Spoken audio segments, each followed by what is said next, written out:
Hey everyone, Jason Franks with Games for Gaijin. I'm back to present another huge batch of games that I'm excited to check out at Tokyo Game Market 2018 Fall Edition.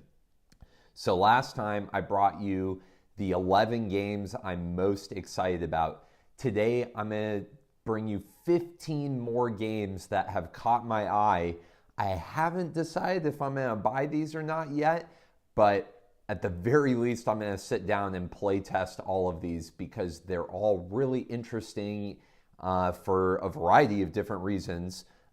As you'll see today, the 15 games I'm going to quickly gloss over are really varied in their mechanic, design style, price, player count, everything.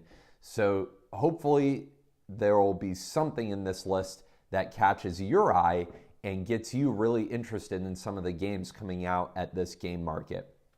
I can say that it is getting really difficult planning out my purchase plan for this convention because every time I think I've decided, all right, this is it, these are the games I'm going to buy, I go back and I read an article or I see a new picture or somebody posts a new tweet and it gets me re-interested in a game that I thought I was going to maybe pass on. That's definitely what happened when I started doing the research for today's video, is that these games were sort of on my backup tier list, but as I started to look at pictures and read about them again and look at all the really cool stuff they're doing, I don't know, I'm in trouble, especially because in last video, I showed you guys 2 games that were over $60.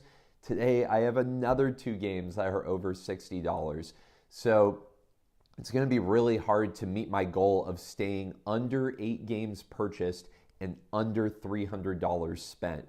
I have a feeling I might break one or both of those limits I've set for myself.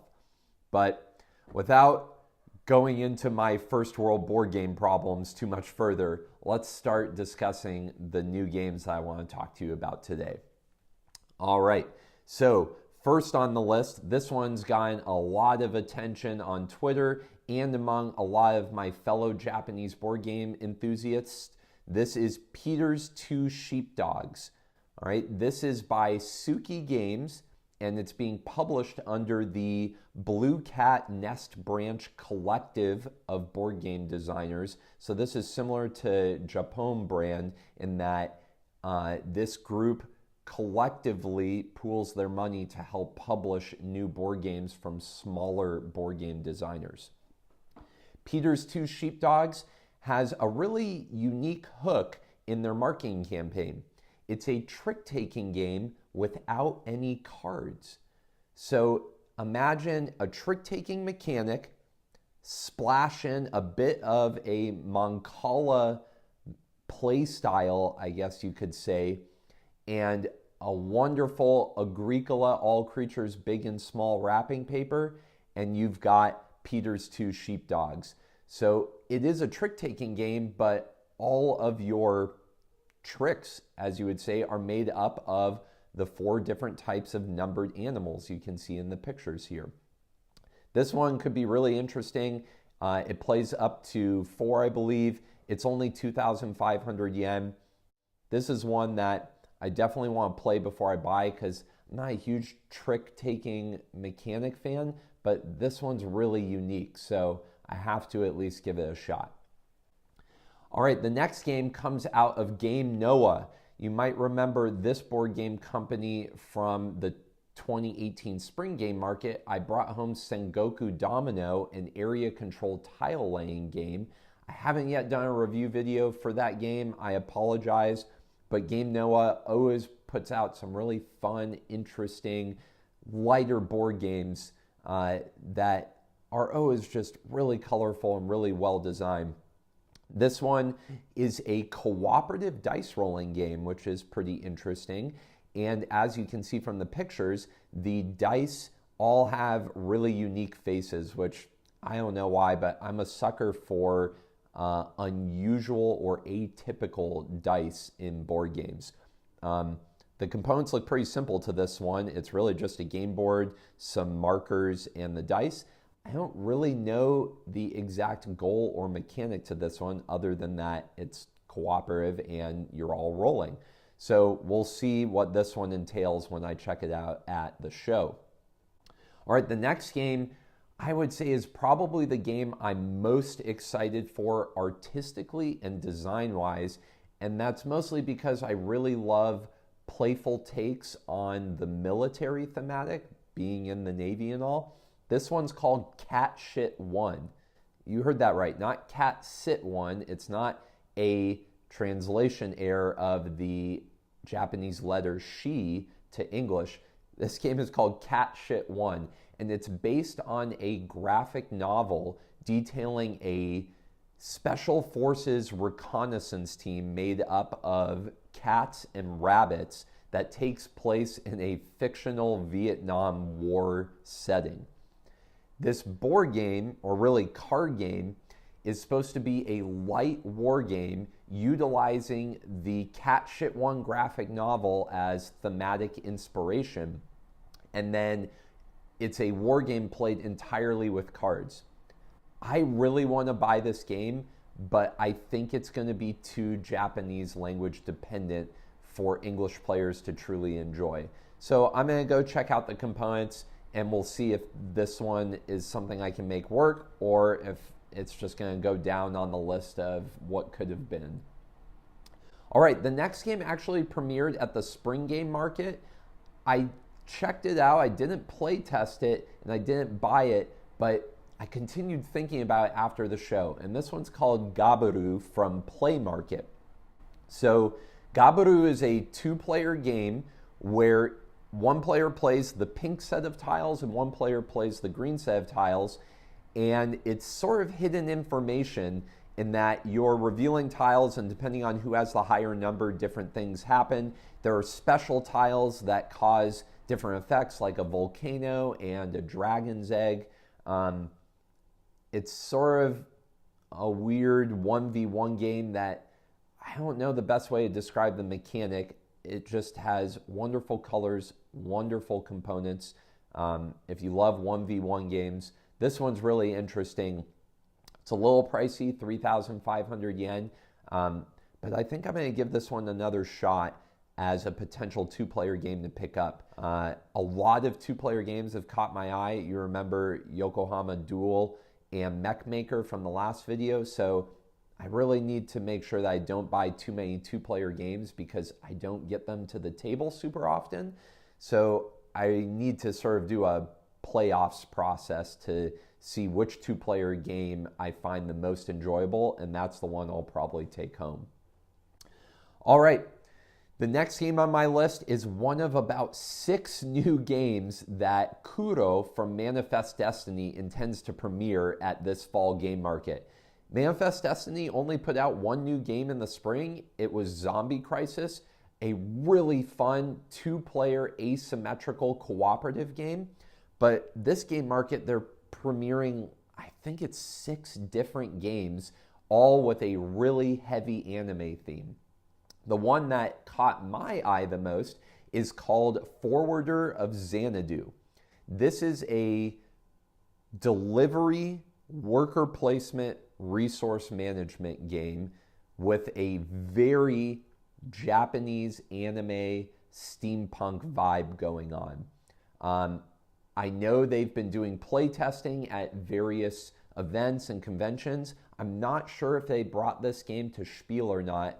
I'm hearing a few mixed reviews, a few really positive reviews. I don't know if it's something I'm willing to invest in for close to $60.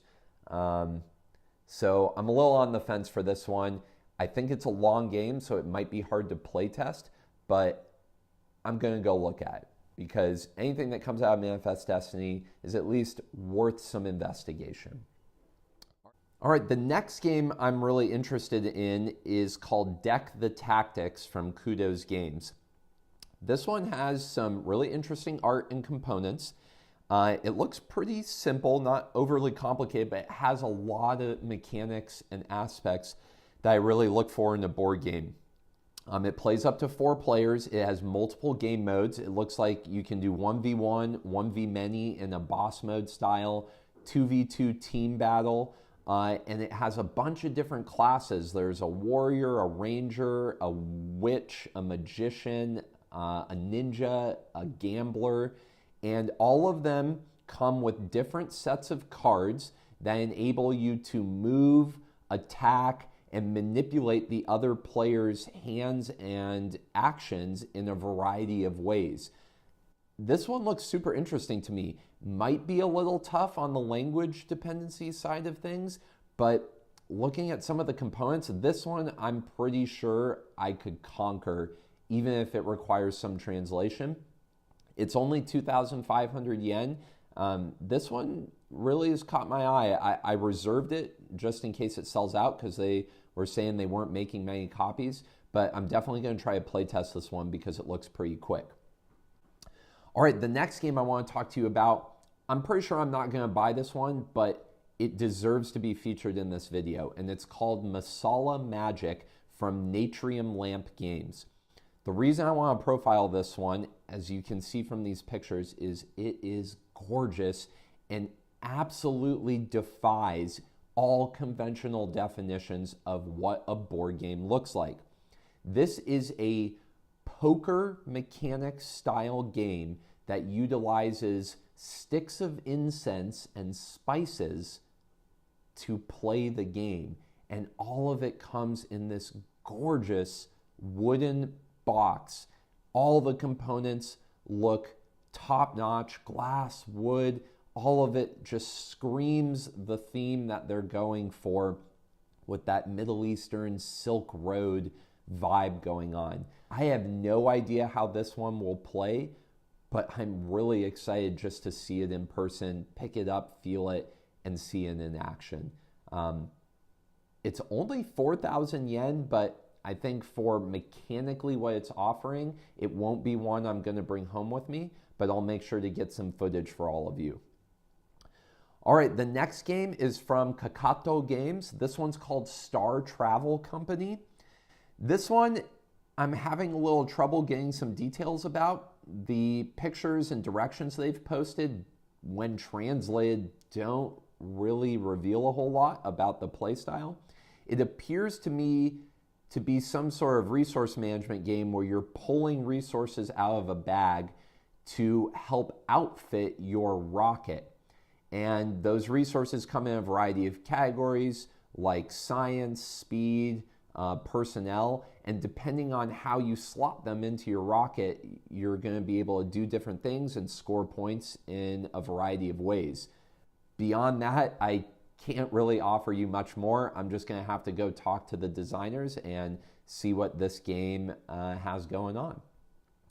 All right, next is Kaito Oceans. This is from Spica Design. This appears to be a multiplayer heist game. Hands of cards, probably some social deduction. I love bank heist games. So this one caught my eye just because it has a really bold art style. Thematically, I like it. Mechanically, I'm not sure if it'll be up my alley, but I want to check it out. All right, the next one, I'm pretty sure I'm not going to buy, but again, due to the uniqueness and the fact that this exemplifies what makes Game Market so special, I want to talk to you about Psychometrer from SC Labs. Psychometrer is actually an augmented reality board game that you play on your phone. So I don't think there are any components to this game, but the premise behind this is trying to intuit either who committed a crime or who committed a murder. But it's entirely a phone app game. It reminds me a lot of one that I played at the Tokyo Game Show last year, where you're trying to spot a fraud among a group of detectives at a crime scene. It also reminds me of Mask of Moai, which is a really fun augmented reality board game that I have yet to review for this channel, but is sitting on my game shelf over there. So this one I want to just go try. I don't know if I'll be able to take a video of an augmented reality board game, but you can at least laugh at me spinning around with a phone glued to my head. All right, next is Cubism, designed by EAD, published by Debug Monkeys. This appears to be a really gorgeous play block component chess style game. According to their game market page, there's only 3 things you need to remember. Move your meeple, place a cube, or rotate a cube. This appears to be sort of a action corridor style management game where you're either trying to get your meeple to land on top of their meeple or maybe get to their side. I'm not entirely sure of the goal of the game, but I absolutely love the box, the components, and the simplicity of this one. This one's only 2,000 yen, so this might be one of the few filler games I pick up. Since I told you last video, I'm trying to pick up a lot more heavier board games this time around at Game Market. Okay, the next game I want to talk to you about is the second expensive board game from today's video and 4th overall across both videos of the heavier, pricier games I'm interested in. So this one is called Guardian's Waltz. It's by Tea Ceremony Murasaki. So Guardian's Waltz is a tower defense board game for for 1 to 8 players. So huge player count range. I love the art style. It's kind of that Western anime look to it. I've mentioned before that old Flash tower defense games are some of my favorite, and I get really excited when I hear that a board game is trying to implement that in a tabletop format. This one looks to have a little bit of language dependency, but possibly manageable. For 7,000 yen, or a little over $60, this is one I'm going to have to play test and really check out before I commit, but it checked a lot of boxes for me, and it's one that I have to make sure I investigate because it just looks really cool. All right, the next one is called Embryo Machine from Kozaiku. This appears to be a mech battle game. For 3,500 yen, it looks like for up to, I believe it's 4 players, everybody picks a personalized mech that can be outfitted with various weapons and equipment via cards that you gain. And then the game board is the battlefield where you're actually moving your mech around, advancing, retreating, finding cover, shooting, melee attacks, lobbing, artillery shots. The components look a little underdeveloped. The art looks fantastic. The language dependency looks manageable on the player boards, a little tougher on the equipment cards. This one's at an affordable price, but given some of the questions I have, I need to actually go and play test this one before I make a decision. And the last game I want to talk to you about today is called Naval Battle on the Board by Banjo Project. This one is exactly what it sounds like. It's a board game for 2 to 4 players where you are simulating a maritime conflict on a little game board. 2,000 yen, looks light, simple, really fun. I'm not exactly sure if it's going to be more card-driven, dice-driven, action management-driven, but clearly from the components, you're trying to manage a confined, finite ocean grid space to sink your opponent's ships. This one, being in the Navy, absolutely screams as being a perfect option for me. But again, gotta try it, play it, feel it out before I commit any of my money or any of my game slots to Naval Battle on the Board. All right, that was 15 more games that I'm excited to check out at Tokyo Game Market 2018 Fall Edition. Check out all the links in the description below. Check out my Twitter account where I post a lot of random updates about many of these games and more.